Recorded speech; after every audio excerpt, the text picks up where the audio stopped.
اللہم صلی وسلم علی النبی وعلی آلہ واصحابہ وبارک وصلی وسلم علیہ۔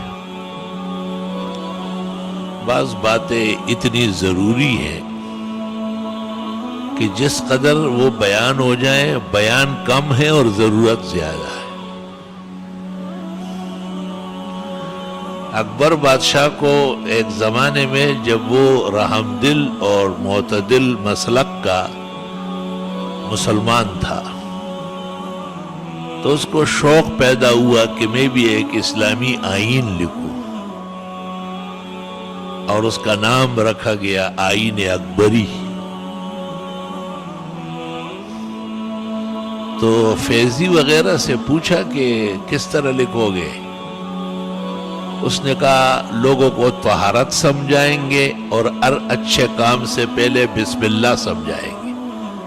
اکبر بادشاہ بہت خوش ہوا، اس نے کہا جس کام کی بنیاد میں طہارت ہو اور جس کام کے آغاز میں اللہ کا نام ہو، اللہ ان بندوں سے بہت زیادہ خوش ہوگا۔ یہ خیال اس لیے پیدا ہوا کہ کچھ چیزیں لوگ بھول رہے ہیں بالکل، اور وہ بھولنے کی نہیں ہے۔ مثلاً ایک آدمی ایک اچھا کام کر رہا ہے تو بسم اللہ پڑھ لے، بسم اللہ الرحمن الرحیم۔ کھانا کھا رہا ہے، کتاب دیکھ رہا ہے، کپڑا پہن رہا ہے، کسی سے کوئی چیز لے رہا ہے، دے رہا ہے، بسم اللہ پڑھنے سے کیا ڈیزل اور پیٹرول خرچ ہوتا ہے؟ عادتیں اچھی ہو جائے گی نا۔ اللہ کتنے اچھے کام اللہ ہم سے لے رہے تو بسم اللہ زبان پر ہونا چاہیے۔ طہارت خانے سے اب ویسے ہی نکل آئے، بھائی بیسن پر ہاتھ دھو لینا اچھا ہے، وضو تو ہر وقت ضروری نہیں ہے۔ پیغمبر نے کہا ما امرت کل ما بلت ان اتوضا، مجھے یہ تو نہیں کہا کہ میں جب بھی پیشاب کروں وضو ہی کرتا رہوں۔ علماء دین کہتے ہیں امت کی سہولت کے لیے آپ نے اس کو فرمایا، لیکن یہ ضرور ہے کہ آدمی ہاتھ دھوئے، منہ کنگالے۔ اس کو وضو لغوی کہتے ہیں، مختصر وضو۔ اس کا بھی فائدہ ہے، بہت برکت ہے۔ بھئی نعمت جو پانی کی ہے اس کے یہ بھی تو شکر ہے کہ ہمیں تو کنٹرول سے استعمال کرنا ہے۔ 3 دفعہ ہاتھ دھونے، 3 دفعہ کلی کرنی ہے، 3 دفعہ ناک دھونا ہے۔ قصدن نہ 2 دفعہ جائز ہے اور نہ 4 دفعہ جائز ہے۔ ہدایہ میں لکھا ہے کہ کوئی ظالم ہی آگے پیچھے ہوگا۔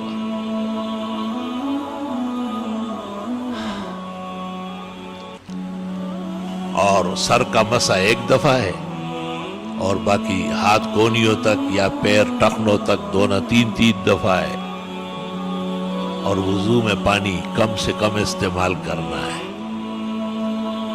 رسول اکرم صلی اللہ علیہ وسلم نے فرمایا، تحتاوی علی المراقی میں روایت ہے کہ علیکم ان تحتاتو، احتیاط کرو، ولو کنتم علی شط نہر، اگرچہ آپ نہر کے کنارے بیٹھ کے وضو کر رہے ہیں تب بھی پانی احتیاط سے استعمال کریں۔ مجھے بہت خوف رہتا تھا اور پریشان رہتا تھا۔ امام شافعی کا قول نقل کیا ہے امام ترمذی نے کہ بس اپنی احتیاط اور اندازہ صحیح کرنا چاہیے، بس۔ بہت خوش ہوا۔ دوسری طرف ایک روایت یہ نگاہ سے گزری کہ جتنا پانی وضو میں غسل میں ضرورت کے لیے استعمال ہوا، یہ قیامت کے دن نیکیوں کے پلڑے میں ڈلے گا اور حسنات کا وزن بڑھائے گا۔ اور جو پانی اسراف کے طور پر زیادہ بے ضرورت استعمال کیا گیا، اللہ تعالیٰ حفاظت فرمائے، اللہ اس شرمندگی سے بچائے، وہ بدیوں کے گناہوں کے پلڑے میں ڈل کر گناہوں کا وزن بڑھائے۔ تو ایک تو کام کرتے وقت، کسی چیز میں ہاتھ ڈالتے وقت بسم اللہ بسم اللہ، علماء کہتے ہیں اتنے بھی کافی ہے، بسم اللہ، بسم اللہ الرحمن الرحیم، بسم اللہ الذی لا یضر مع اسمہ شیء فی الارض ولا فی السماء وهو السمیع العلیم۔ شرح شمائل میں ہے، ابراہیم بیجوری نے لکھا ہے کہ جب یہ دعا پڑھ لی جائے نا تو چاروں طرف مشرق مغرب شمال جنوب ہر طرف سے اللہ تعالیٰ ملائک کو حکم دے دیتا ہے کہ یہ کیا کہہ رہا ہے، بھاگو نا۔ چاروں طرف سے اس کی حفاظت کے لیے فرشتے کھڑے ہو جاتے ہیں، کیونکہ اس میں یہ ہے کہ میں اس اللہ کے نام سے شروع کرتا ہوں کہ اس کے نام کے بعد کوئی مخلوق نہ آسمان کی اور نہ زمین کی کچھ بگاڑ سکتی۔ اتنا بہترین کلمہ ہے، ہم پورا دن لگے رہیں گے اتنی بڑی بات نہیں کر سکتے جو پیغمبر نے وحی سے کہی، بسم اللہ الذی لا يضر مع اسمہ شیء فی الارض ولا فی السماء وہو السمیع۔ بچے ڈرتے ہیں، بھائی آپ کے اوپر حق نہیں ہے ان کا کہ آپ کلمات پڑھ کے دم کریں، یہ کلمہ پڑھو نا، آیت الکرسی پڑھو، آخری 4 کل پڑھو 3 دفعہ، تمام بزرگوں کا عمل ہے، اب دیکھو فائدہ ہو رہا ہے یا نہیں۔ بھائی ہماری کیا محنت مشقت ہے، کچھ بھی نہیں ایسے کام ہوگا۔ آپ کہے یا اللہ اس میرے کم عمل میں تھوڑی محنت میں زیادہ اجر عطا فرما، اللہ خوش ہوتا ہے اس سے۔ کسی کے ایک آنسو سے ہزاروں دل دھڑکتے ہیں، کسی کا عمر بھر رونا یوں ہی بیکار جاتا ہے۔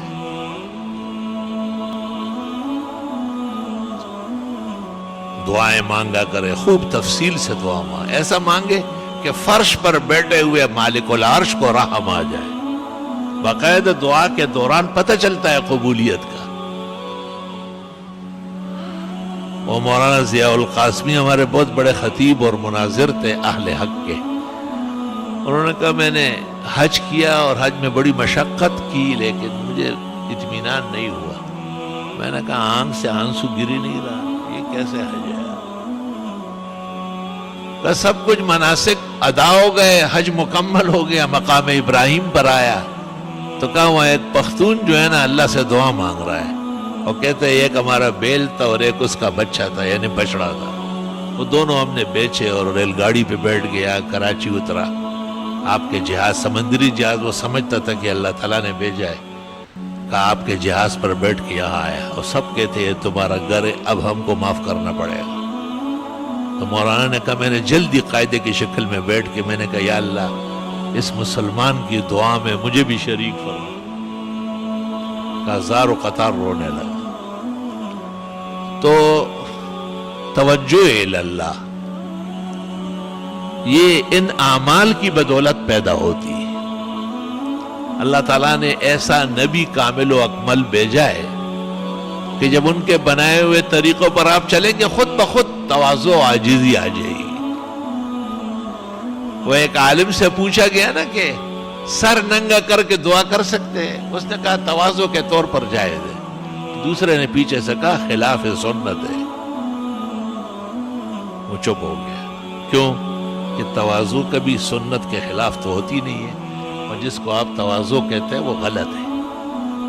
اس نے کہا سر ننگا کر کے دعائیں مانگنا یہ نبی کی عادت نہیں تھی، نبی سر ڈھکتے تھے، بازار میں بھی اور باہر بھی اور گھر بھی اور نماز میں بھی اور دن کو بھی اور رات کو بھی۔ علماء تو کہتے ہیں ننگے سر کھانا بھی نہیں کھانا چاہیے، اور ننگے سر بیت الخلا بھی نہ جائے، وہاں بھی سر ڈھکا ہوا ہو۔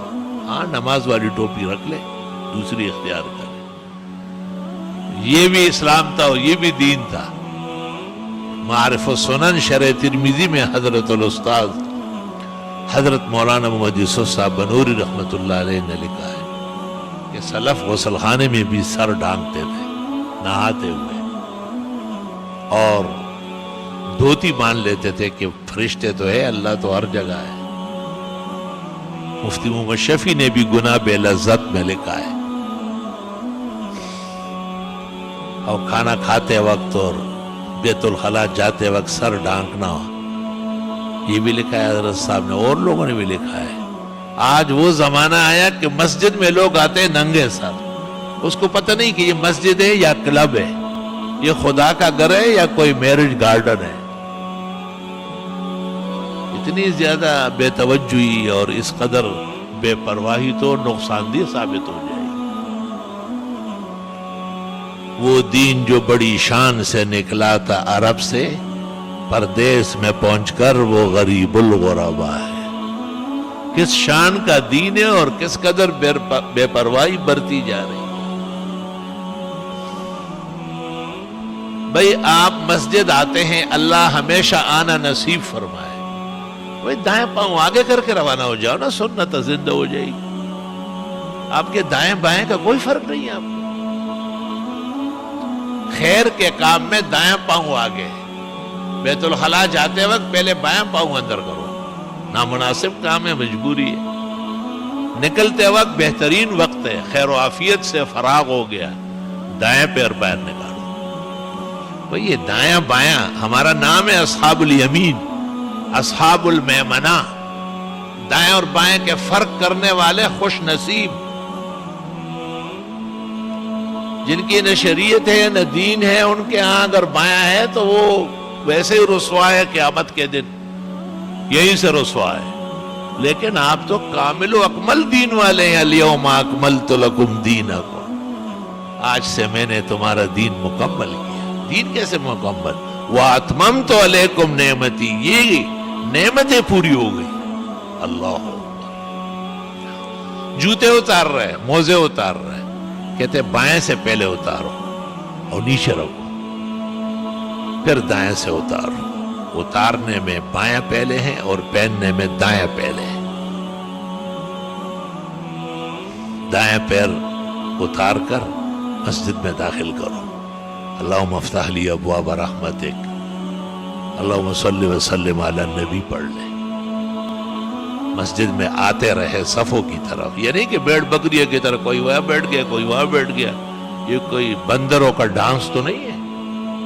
مسجد خانہ خدا ہے، صف اول، صف ثانی، صف ثالث، ان تین کا اہتمام بہت زیادہ ہے۔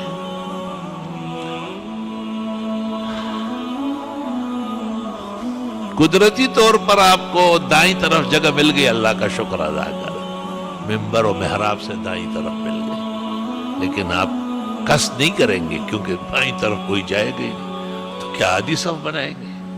جب ثواب اور ڈسپلن کا جھگڑا ہو جائے تو ڈسپلن کا اعتبار ہو۔ اس لیے جن صحابہ نے جانے میں دیر کی اور آپ کے پیچھے جمعہ پڑا، آپ نے کہا 500 سال جنت دیر سے جاؤ گے، تم نے ڈسپلن کا نقصان کیا ہے۔ ڈسپلن یہ ہے کہ میں نے کہا کہ نکلو، اور تم اپنی بات کر رہے ہو کہ جی جمعہ پڑھ کے چلے جاتے ہیں۔ یہ ایک بڑا مسئلہ ہے کہ اسلام کے اندر ڈسپلن، جسے آپ کہتے ہیں بہترین اسلوب، عمدہ طریقہ کار، وہ قابل تعریف ہے۔ بھئی صفوں میں آپ آئے، بھئی صفوں میں بیٹھ جائے نا، انتظار کرے جماعت کا۔ منتظرین جو جماعت کے ہیں، صحیح مسلم اور ترمذی میں ہیں، وہ نمازی کے حکم میں ہیں، یہاں تک کہ آنے والا سلام نہ کرے۔ عالمگیری، مرقات، تمام معتبرات۔ اگر کسی نے غلطی سے السلام علیکم کیا، لوگوں کو مسئلے کام ہونے، روز میں یہ بیان کرتا ہوں، بورڈ بھرے ہوئے، پمفلٹ شائع ہے، پھر بھی جتنی کوتھی ہوتی آن کلو تھی۔ تو کسی نے غلطی سے کہا السلام علیکم، پختنو جماعتی نہ دی، ڈیری یا بیٹے کی دی، السلام علیکم، والے کاکا پا خیال کتا دستار پلار دیرہ دا دا خانہ خدا دا چلو وہ غوخنی ہو وہ ناٹائی نو اگر ڈیر ڈیلی ڈیلی کی۔ مسائل علماء کا میدان ہے، یہ بیان نہیں کریں گے قیامت کے دن آتشی زنجیروں سے جکڑے جائیں گے اور آتشی کینچیوں سے ان کی زبانیں کاٹی جائیں گی کہ آپ کے سامنے بیان گڑبڑ ہو رہی تھی، خاموش تھے آپ۔ تو علماء کہتے ہیں کہ یہ جو السلام علیکم کی اس غریب سے غلطی ہو گئی، مسئلہ معلوم نہیں ہے، آپ کو تو معلوم ہے نا، تو لا یجیبون، عالمگیری میں جواب نہیں ہے اس کا، تاکہ اس کو احساس ہو جائے۔ اب جماعت کڑی ہو رہی، اب یہ چاروں طرف کیا دیکھ رہے ہیں؟ یہ وہی پاکستان ہے، گلشن اقبال ہے، آسان مسجد ہے۔ آج صبح فجر میں نے ایک بزرگ ساتھی کو بہت سخت ڈانٹا، میں نے کہا کتنی قیمتی باتیں ہو رہی ہے، تم متوجہ نہیں ہو رہے۔ یہ جو مسئلہ ہے کہ چھوٹے بچوں کو آگے نہ آنے دے، کیوں؟ ان غریبوں کو سمجھ نہیں ہے، انتشار ہوتا ہے۔ تو اگر کوئی بزرگ بھی صف میں بیٹھا ہوا ہے، منتشر الذہن ہے، تو اس کو بھی سنبھالنا پڑے گا، لگام دینا پڑے گا اس کو۔ میں نے کہا کہاں دیکھ رہے آپ؟ دیکھنا صرف امام کا حق ہے۔ لیقدم المتأخر ولیؤخر المتقدم، جو آگے ہے تھوڑا سا پیچھے ہو جائے، جو پیچھے ہے تھوڑا سا آگے ہو جائے، صف بنا لے، صف درست کر لے، سر ڈھک لے، پانچے اوپر کر لے، پیروں میں فاصلہ کم کر لے۔ یہ امام کا مقام ہے، یہ نمازیوں کا نہیں ہے۔ سلام پھیرو چاروں طرف، کیا آپ قید خانے سے نکل آئے؟ وہ یار آرام سے بیٹھے رہو۔ پھر صفوں کے لیے کھڑے ہوتے ہیں تو ہاتھ باندھ لیتے ہیں، خاص کر ہمارے صوبہ سرحد سے جو آتے ہیں، ہداہم اللہ، خدا انہیں اور ہم سب کو ہدایت دے۔ ان کا یہ خیال ہے کہ یہ بڑا کارخ ہے۔ بھائی صفوں نماز سے پہلے، اللہ اکبر سے پہلے ہاتھ کھلے چھوڑنا سنت ہے، اس کو ارسال کہتے ہیں، ہاتھ کھلے چھوڑنا۔ اور اللہ اکبر کے بعد ہاتھ باندھنا سنت ہے، اس کو وضع کہتے ہیں، واو ضاد عین وضع۔ تو ہاتھ باندھنا اللہ اکبر کے بعد ہے، یہ ابھی اللہ اکبر ہوا ہی نہیں ہے، اس نے ناف پہ ہاتھ باندھے ہوئے ہیں، اس کو سنبھالنا پڑے گا۔ مسائل میں جرأت کے ساتھ بیان کرنا یہ عالم کا میدان ہے، وہ تمام بدعات اور رسوم کو چاک کر کے آگے بڑھتا ہے۔ الحمدللہ۔ بھائی نماز ختم ہو گئی، اب نمازیں دو قسم کی ہے، ایک فجر اور عصر ہے، جن کے بعد کوئی شغل نہیں ہے، بیٹھے رہے آپ، تسبیحات دائیں ہاتھ سے گنے، آیت الکرسی پڑھے، واعظ نصیحت و وہ سنے، تلاوت کرے، دعا مانگے، اس طرح عصر کے بعد۔ لیکن ظہر، مغرب اور عشاء میں مؤقت سنتیں ہیں، اور فقہاء اور محدثین کا اس پر اجماع ہے، ایک فقیہ و محدث دنیا میں نہیں ملا جس نے کہا ہو کہ خیر ہے بیٹھے رہیں، یہ تسبیحات پوری کر لیں۔ صرف شاہ ولی اللہ محدث نے اتنا سا کہا تھا کہ کبھی تسبیحات کے لیے، کبھی سنتوں کے لیے۔ حضرت مولانا انور شاہ سے فرماتے تھے، سوچ نہیں سکتا ہوں کہ شاہ ولی اللہ ایسی کمزور بات کرے۔ دیکھا گنجائش ہوتی تو شاہ ولی اللہ کا امام الہند ہونا انور شاہ سے زیادہ کون جانتا ہے کہ مسئلہ غلط ہے، اجازت نہیں دی۔ مولانا بھی معارف السنن میں لکھتے وَلَمْ يَرْضَى بِهِ شَيْخُنَا، شاہ ولی اللہ کی تجویز پر ہمارے استاذ مولانا انور شاہ راضی نہیں ہوئے، کہ نہیں اس سے سنتوں کا نقصان ہو جائے گا۔ اور یہ وہ اچھے نورانی چہرے، پوری داڑھی والے، پانچے اوپر تک لے، یہ وہ بیٹھتے ہیں، وہ سمجھتے ہیں کہ کار خیر کرتے ہیں، حالانکہ القیام الی السنت متصلا بالفرض مسنون، بہر نہر تبیین حامدیہ فتاوی شام، ساری میں عرض کرتا ہوں اور تمام دنیا کے علماء کو یہ بات کہے، مجھ عاجز فقیر کے حوالے سے، کہ اس پر محدثین و فقہاء کا اتفاق ہے کہ جن نمازوں کے بعد سنتیں ہیں، تسبیحات، آیت الکرسی یا طویل دعاؤں کے لیے بیٹھنا ناپسندیدہ ہے۔ اس ناپسندیدہ فعل سے دو خطرے پیدا ہوئے۔ ایک خطرہ یہ کہ یہ شخص تسبیحات، آیت الکرسی، دعائیں پوری کر کے جو اٹھے گا تو کہتے ہیں کہ سنت نہیں نفل پڑے گا۔ سنت کہاں چلی گئی؟ اس کے اس بیٹھنے سے ختم ہو گئی۔ کون بیٹھا تھا؟ یہ ظالم بیٹھا تھا،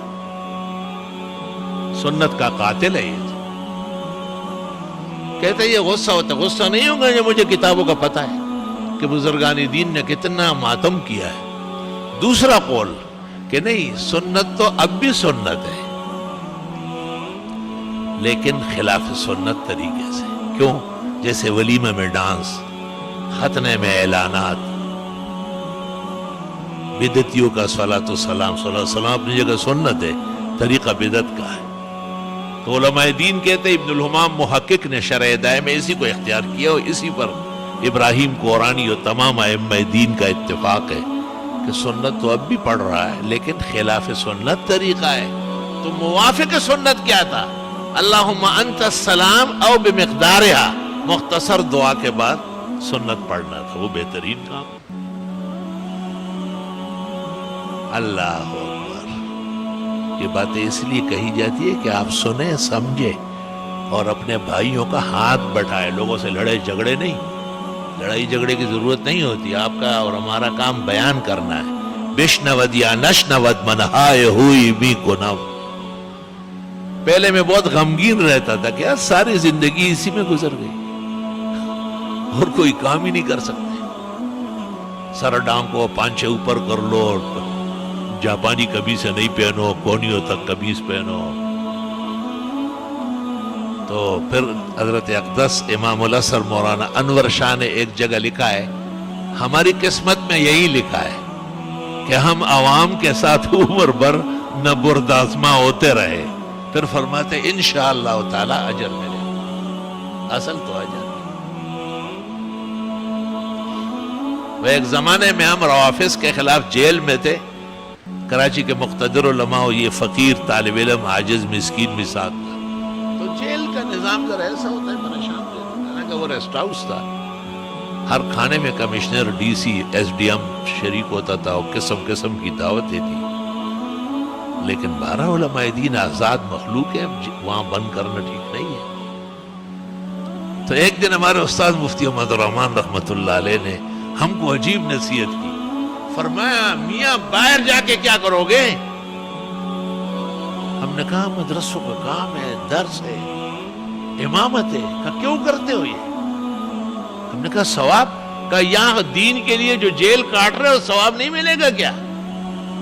خدا کی قسم اس دن سے ہمارا دماغ کھل گیا, عقل آ گئی.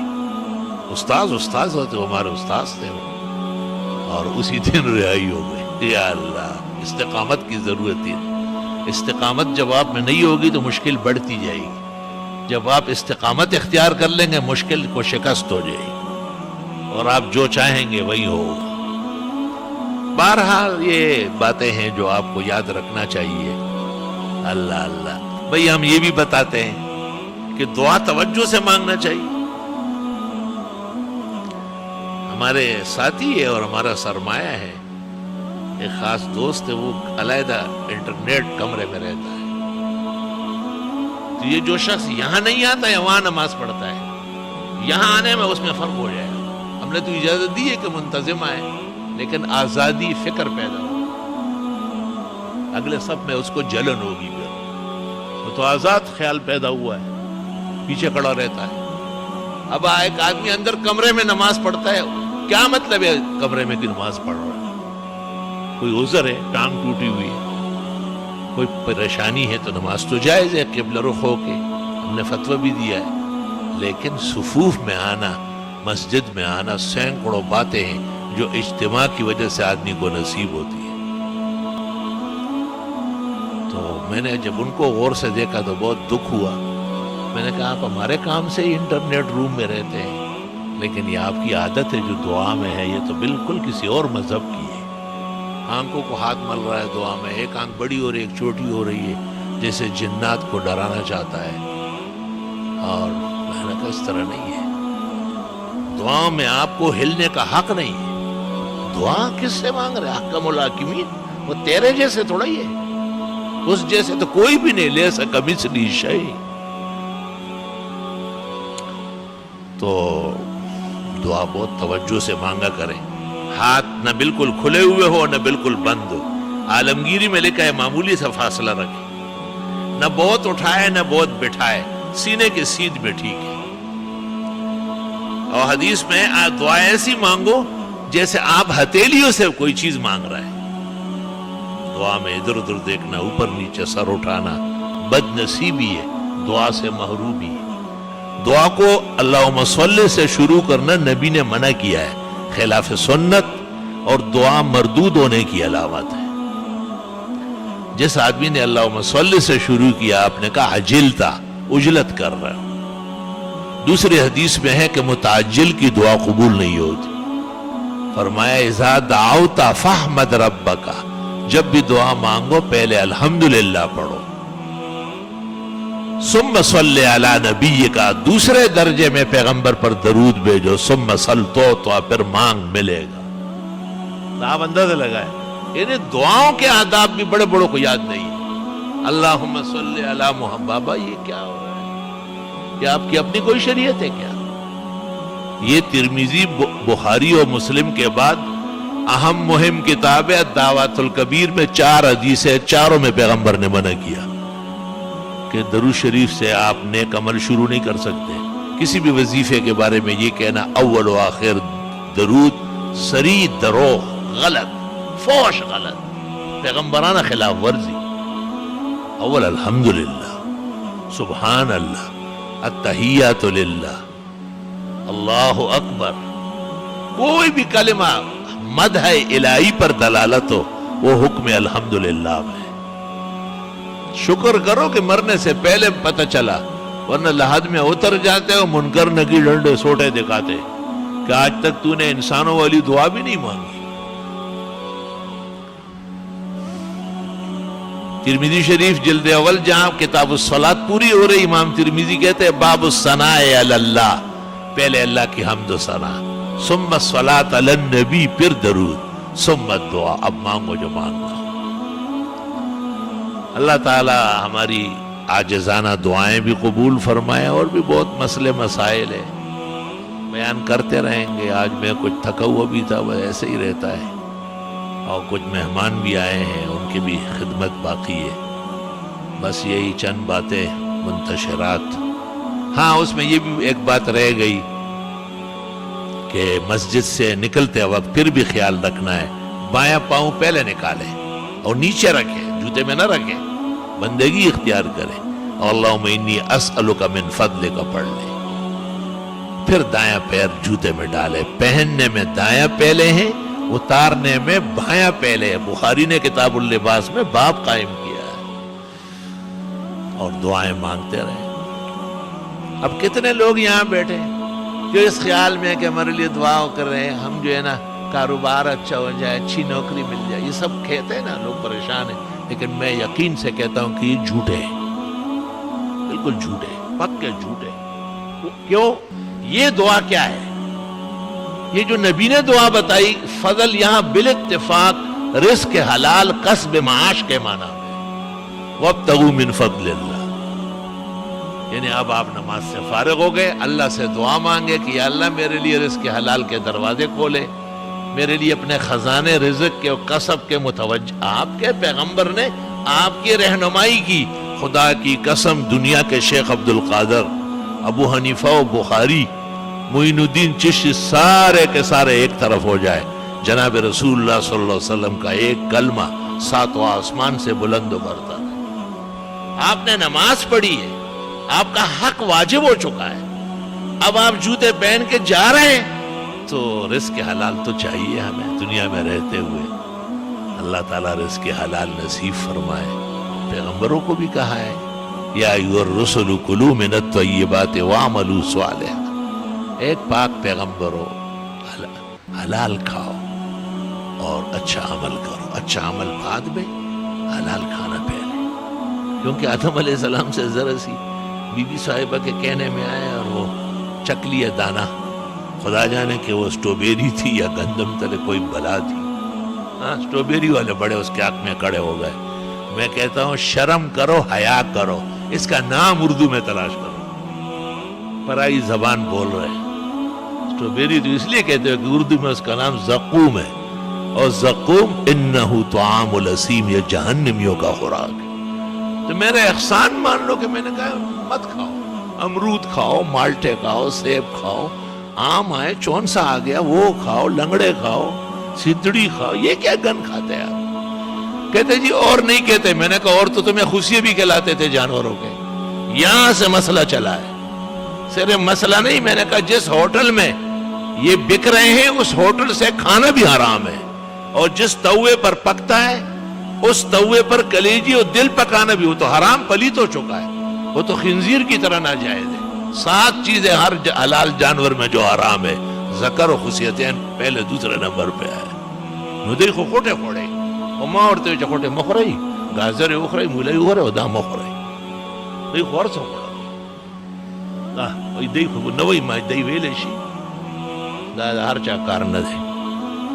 یا ایھا الذین آمنوا کلوا من طیبات ما رزقنا، اے مسلمانوں حلال چیزیں کھاؤ، واشکروا للہ، اللہ کا شکر کرو کہ تمہیں پتہ چل گیا، ان کنتم ایاہ تعبدون، اگر واقعی تم اللہ کی عبادت کرتے ہو۔ الحمدللہ رب العالمین، نستغفرک اللہم ونسألک السلام والعافیہ، لا الہ الا اللہ وحدہ لا شریک لہ، لہ الملک ولہ الحمد وعلی کل شیء قدیر۔ ربنا آتنا فی الدنیا حسنہ وفی الآخرۃ حسنہ وقنا عذاب النار۔ اللہم انا نسألک العفو والعافیہ فی الدنیا والآخرہ۔ اللہم انا نعوذ بک من جمیع المحن والفتن ما ظہر منہا وما بطن۔ یا اللہ بیماروں کو صحت شفا دے، پریشان حالوں کی مدد فرمائے، ہمارے جو بھائی رزق حلال کسب معاش میں فکر مند ہیں ان پر خصوصی فضل و احسان شامل کر لے، خدایا ان کے لیے بند دروازے کھولے اور دور کے خزانے قریب لے آئے، کم محنت پر زیادہ اجر اور عمدہ معاش اور بہترین حیات طیبہ نصیب فرما۔ اللہ نسل و نسب میں تا قیامت خیر الرجال صالحین پیدا فرما۔ سال کی ابتدائے نئے طلباء باادب لیا، باذوق لیا، علم و عمل کے اولیاء و صلحاء متوجہ فرما۔ مجاجز فقیر و رفقائے کار کی مدد فرما۔ احسن العلوم کے در و دیوار چپے چپے سے توحید و سنت اور فقہ کی نہریں و چشمے جاری فرما۔ تمام شاخیں، مدارس، مقاصد، دراسات، الاحسن اسلامی فاؤنڈیشن، جامع عثمان مسجد طاہر اور جامع مسجد حضرت اقدس مولانا مفتی محمود صاحب نوری آباد کی تعمیر و تعلیم بہت جلدی تکمیل تک پہنچا۔